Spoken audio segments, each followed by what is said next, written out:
2007年3月12日開始第一日就去東京北海道溜冰之旅，呢度係東京機場轉機，我哋喺途中嘅機場餐廳度揾嘢食，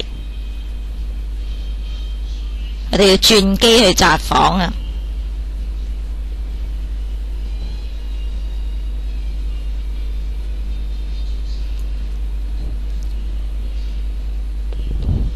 好啦，夜晚啦，到咗札幌9點鐘初代堂一個食晚飯就係食拉麵啦。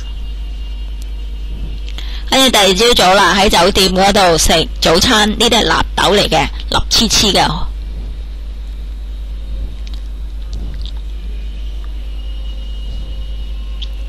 咁我哋呢就要去晏晝呢食午飯啦。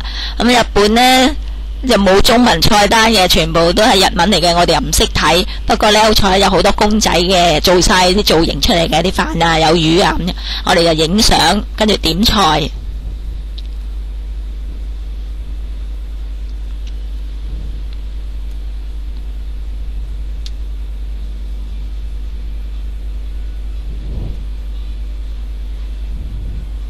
跟住到下晝咯喎，4點零鐘 high tea 啦，我哋就去食雪糕。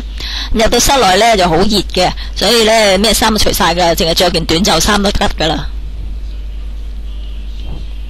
到晚飯啦，就去奇榮度食啦，李小璐嘅呢餐就唔係幾好食嘅，就食魚生飯，麻麻地。又喺酒店食早餐啦，第二日。跟住晏晝呢，我哋又去到呢札幌嘅二條市場啦，食海鮮飯啦。呢度海鮮呢最出名嘅係海鮮市場嚟嘅。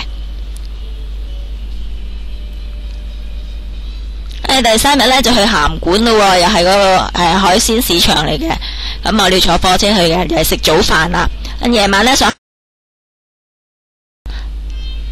就喺鹹館嗰度呢，鹹館山睇完夜景，翻落嚟呢就去食蒙古烤肉啦。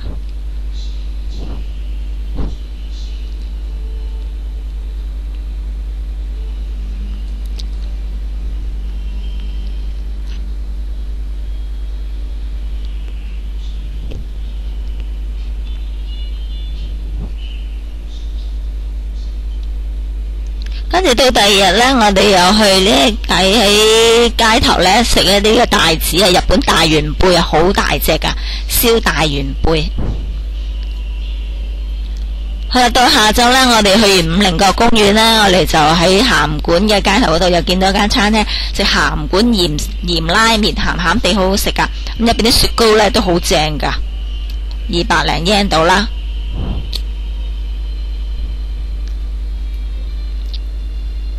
日本食雪糕呢就好好味嘅。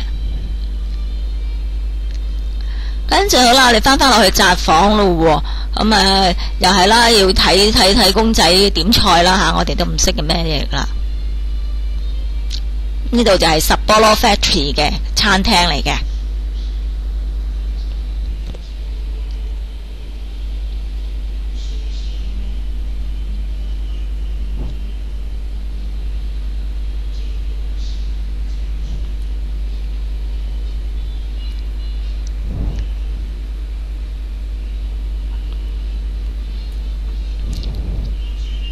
好啦，到咗18號啦，我哋呢就要坐飛機去網走啦。咁呢就去到網走嗰度呢，就係溫泉酒店啊。呢個咁呢，大家着晒和服呢，食晚餐喺度浸完溫泉嚟食晚餐。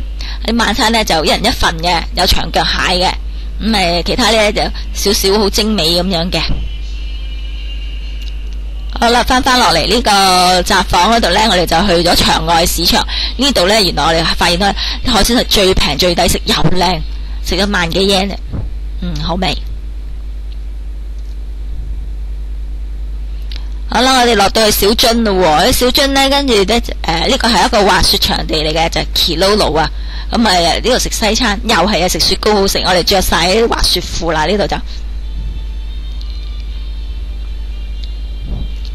跟住呢，我哋第日就去咗小樽嗰個嘅三朝市場啦。當地嘅市場嚟㗎。咁有個魚市場呢就好細下嘅啫，又係賣啲海鮮嘅呢啲海產。日本呢多數都係食呢啲八爪魚啊、魚啊、海產啊、拉麵啊、壽司啊咁樣啦。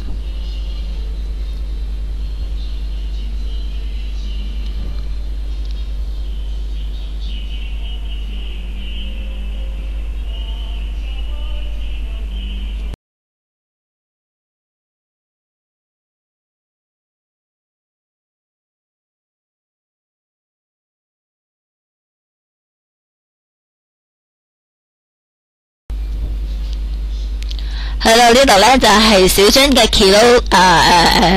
銀之樽啊。咁呢度呢，飲咖啡，你買一隻杯呢，咁啊飲咖啡嘅杯可以拎走嘅。落翻去札幌啊，桑園吉之島啦，呢度食雪糕，好食㗎，又係好平㗎，180 yen 嘅咋。到最後嗰晚，第13晚啦，我哋走之前一晚啦，就去到 JR 札幌 JR 嗰度食自助晚餐。我哋呢初初都唔知道㗎，見到好多人排隊喎。原來日本我哋排咗2個鐘啦先得食啊。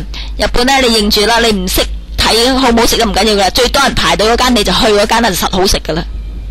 呢個係日本嘅特色嚟嘅。